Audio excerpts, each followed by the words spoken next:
My beloved Cardinal Your Eminence, Vincent Nicholas, dear friends, brothers, sisters, greetings from Myanmar, Inglaba. Buongiorno a tutti. It gives me a great pleasure to be in the company of men and women whose dynamic compassion constantly knocks the doors of world's conscience against the mortal sin of the modern times, the commodification of human beings.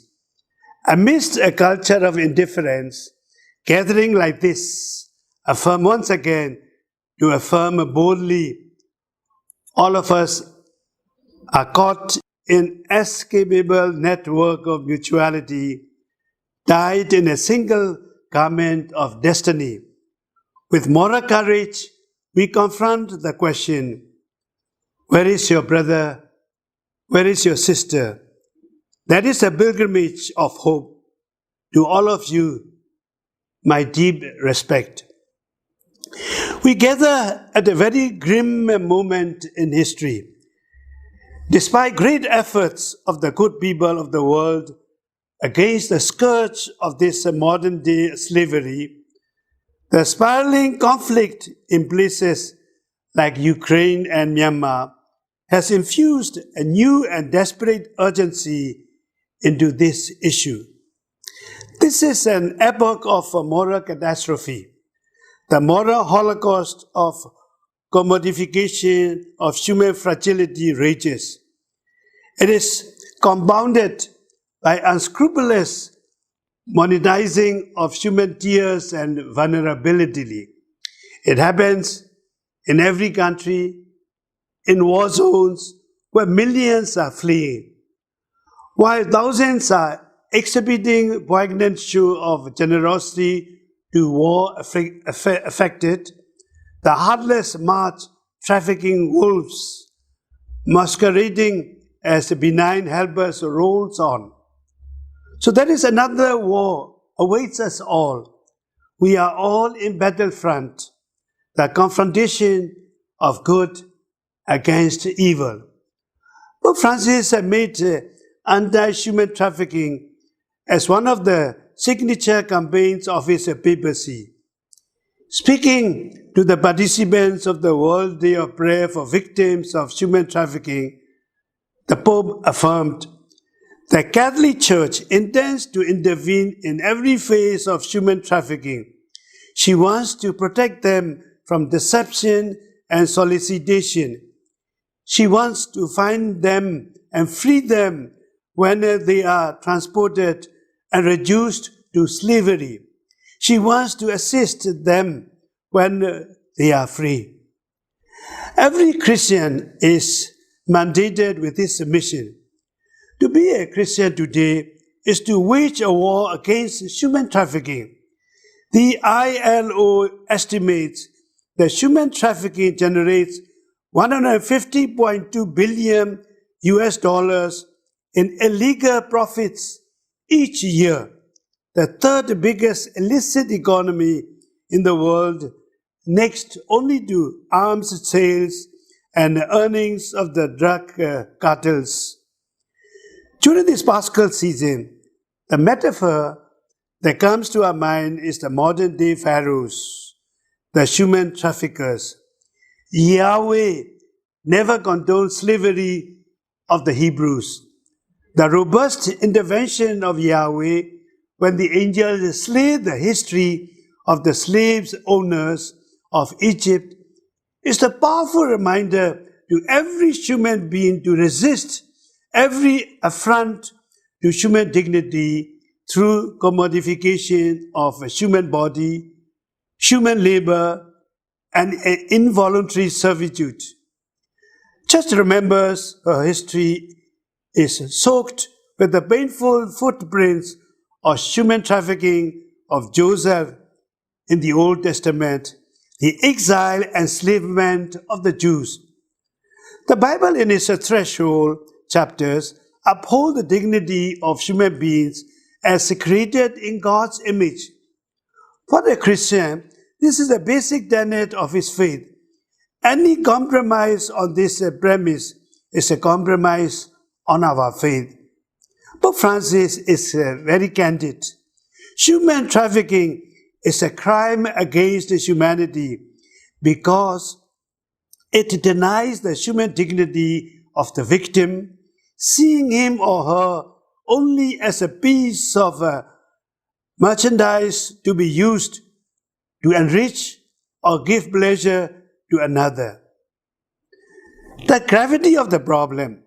Trafficking in persons is a modern-day form of slavery, and it is the largest manifestation of slavery today. The three most common types of human trafficking are sex trafficking and debt bondage and the forced labor, also known as involuntary servitude. Escalating this human tragedy is the added agonies of forced marriage, forced begging, forced reproduction. I shall speak later about the horror of emerging forms of new human cannibalism. No country is safe from this nefarious trade.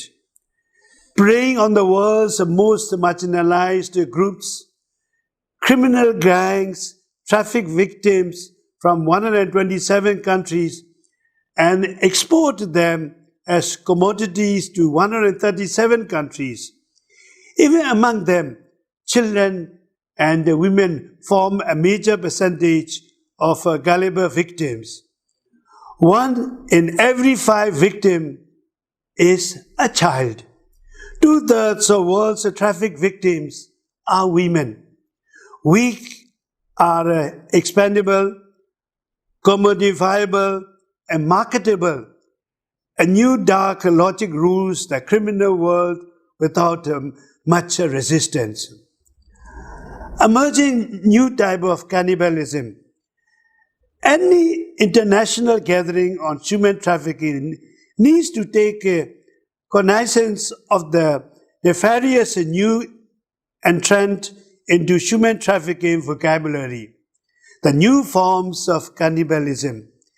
This is understandably a controversial term, but its impending danger are never to be minimized in our urge for caution. The gravity of human trafficking threatens the very existence of the communities in many countries. A new threat emerges from a surprisingly new sector, the medical services. Commendable development of medical science in the last decades brings great hopes. Hidden in this mountain of hope is the most unscrupulous tunnels of exploitation of the most vulnerable people, especially in poor countries of Asia and Africa. Commodification of human body parts is a new feature of the global healthcare market. The result is a wide availability of low-cost resources needed for specific treatments, organs, human materials, surrogate mothers, etc., making it more or less illegal or rent or purchase human body parts of socially disadvantaged persons in order to meet the needs of patients who can afford the cost of those medical services. This is $1 billion market benefiting mostly the rich, often in collusion of not a few medical professionals. Aiming to better understand various aspects of this new market and assess its implications for the future, an international and multidisciplinary symposium took place in Geneva, Switzerland on February the 6th and 7th, 2014. Its conclusion was shattering, calling it a kind of cannibal market, a new type of trade based on increasing social inequalities in most societies and between countries is developing. The result is an economy that is comparable not only to a neo-colonial one, but also to a kind of cannibal market. The urgent challenge to the church and the civil society. The emergence of this cannibal market has significant human, social, medical, economic, legal, religious, and ethical implications. Religious groups are understandably cautious of this new entrant. The Catholic Church has been in the forefront of a campaign against human trafficking. Pope Francis called for a threefold commitment on the institutional level: prevention, victim protection, and the legal prosecution of perpetrators. Following the Pope's directive, there is an urgent, proactive, preventive process needs to be planned and implemented to resist this new kind of commodification of human beings, since it does not involve the actual movement of people, but controlling and commodifying their body parts. A moral and ethical crisis has emerged. The Church and the partners are confronted with a new unsettling reality impacting thousands of the most vulnerable, especially the women and the children. Church response. The massive development in medical science in the last 2 decades has benefited mostly rich countries. Organ and other body parts have become commodities traded through online markets. This was made possible by lack of sufficiently binding legislation and the existence of large number of socially and economically vulnerable people. Organ trade is becoming an organized crime. According to Global Financial Integrity, the trade features in the scale and profit alongside the illicit trade in drugs, wildlife, and weapons, with an estimated annual profit of US dollars 1.7 billion, mentioned in May 2017. Defined as a form of human trafficking, the prevailing discourse on the organ trade is that of an organized crime driven by mafia-like networks that exploit the poor of their organs. Our active participation is needed in fortifying the efforts of the socially conscious scientists and human rights lawyers. Greater and wider involvement of the Church in creating awareness of the unregulated markets to aid assistance and productive technology, particularly the development of commercial surrogacy exploiting the gullibility of the poor. Resisting through global campaigns the growing mafia-like context of harvesting organs to feed the lucrative market for transplantations. Campaign for oversight mechanisms of private institutions that collect, store, and commodify human materials, embryos, blood, tissues, etc. Globalization brought great benefit to the society, but it also brought great havoc, like human trafficking, a dark side.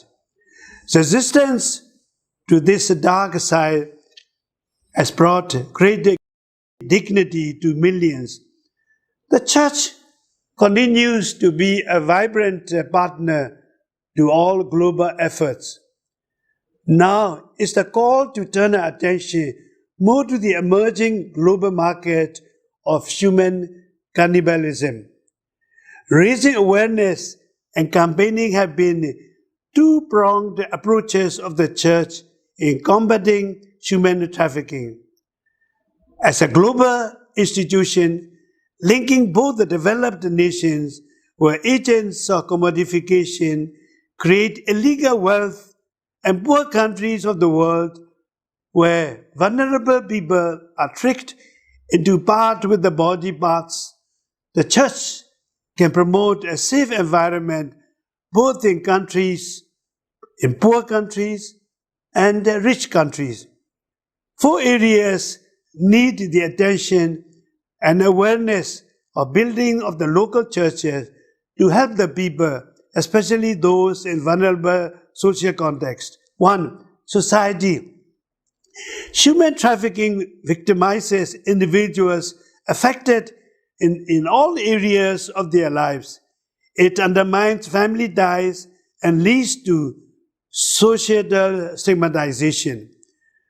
2. Policy. As it involves transitional movement, human trafficking relates directly to debates on migration policy and human rights. 3. Economy.